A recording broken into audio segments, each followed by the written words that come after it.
Thank you very much for joining us. Today we're going to be taking a look at the restoration and service of this gorgeous looking vintage Timex watch.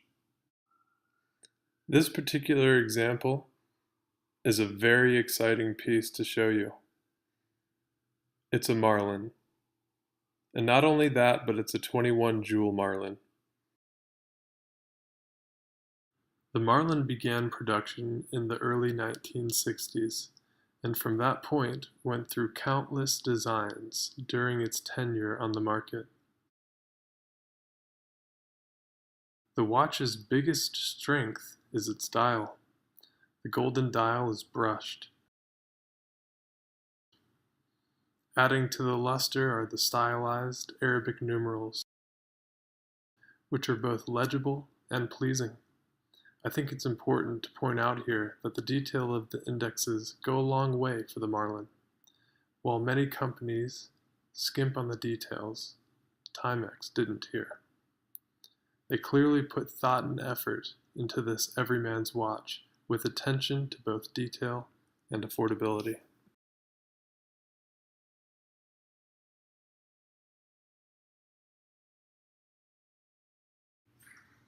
At this point, the movement has been cleaned and removed from the cleaning solution. I'm drying it off with a bit of air, allowing it to soak into this paper towel.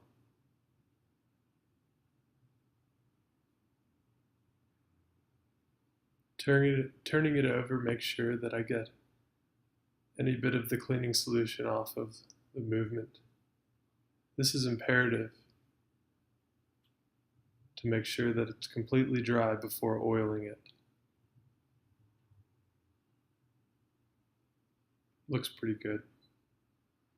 Let's get started. I use Mobius oil to oil the pins in this movement. I'm going to place it on a movement holder for a little bit more stability. I can easily see the pins here. It just takes a tiny drop. Just a touch of the oiler to the pin, and the oil is wicked up by the metal surface and drawn into the crevasse, beveled by the machine which worked and created this watch decades ago. This is the dial side of the movement, often called the base plate of the movement.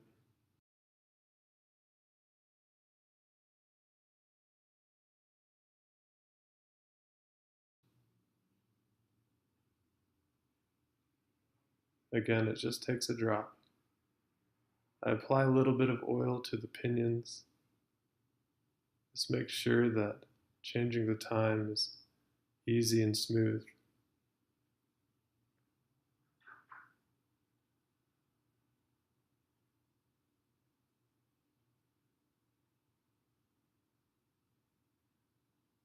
Look at it run. It looks gorgeous.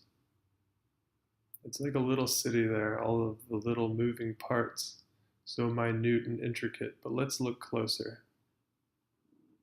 Underneath the microscope, we can see each jewel of this 21 jewel movement glimmering under the light.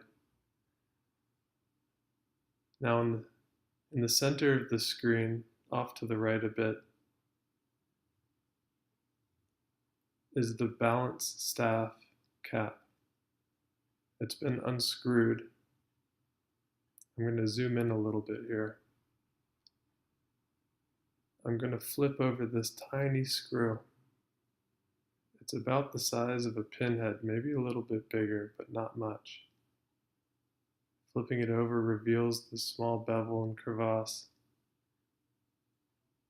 which keeps oil just a tiny drop, allowing the balance staff to rotate freely and almost frictionless. Now the cap is turned over, and you can see the small bevel. And I'm going to put just the tiniest drop of oil. You don't want to put too much here. If If any of the oil were to seep down onto the balance spring, that would change the timing of this watch dramatically. So it's important to take care to only put a very, very small drop. Let's go back to the bench.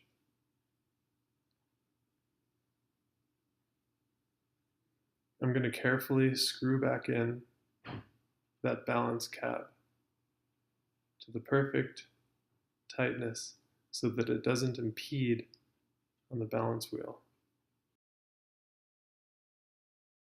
I've selected a crystal. Here it is placed within the case. Nice and clean, it looks great. Getting rid of some of the dust, any fine fibers which may have resided on that crystal. You can see the balance wheel moving with excellent amplitude. Just turning it over to take a look. The dial fits easily and nicely onto the movement. I'm going to place the hands, tightening them and pressing them with a hand fitting tool. I use this kind of tool because it lets me really feel the resistance so that I can completely and appropriately fasten the hands to the pinions. I'm taking a bit of Rodico and cleaning the hands. Over the years, some organic material sometimes collects on the hands, and the Rodico removes it gently without damaging the luster of the hands themselves. I'm going to clean the indices for the hours. These are gold plated.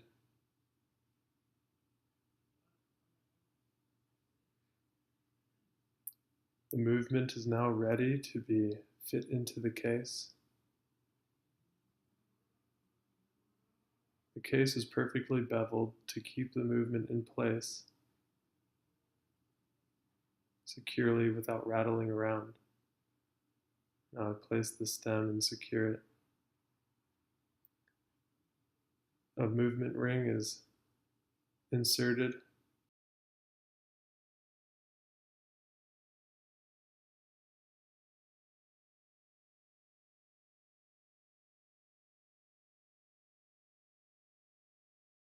Now you see here, it's made in Great Britain. The back of the case, I've replaced the rubber washer. Now we can take a better look at the watch. The dial has some patina. I think it really adds character to it. Some of the gold sunburst is fading and flaked away, telling a story of this really important Marlin timepiece. I've put a faux leather brown calfskin type band NATO strap on the watch. I think it looks great.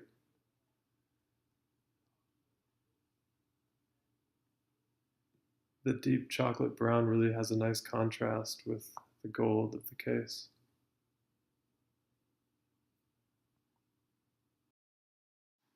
Now, of course, with every Buckminster watch, you'll be receiving it inside of an empty cigar box wrapped around a burlap sack. 3 informative vintage advertisement cards will be included, as well as a service card. Now let's take a look at this watch in all of its glory.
Thank you very much for watching. Please visit Buckminster Watches and check out our Instagram. Cheers.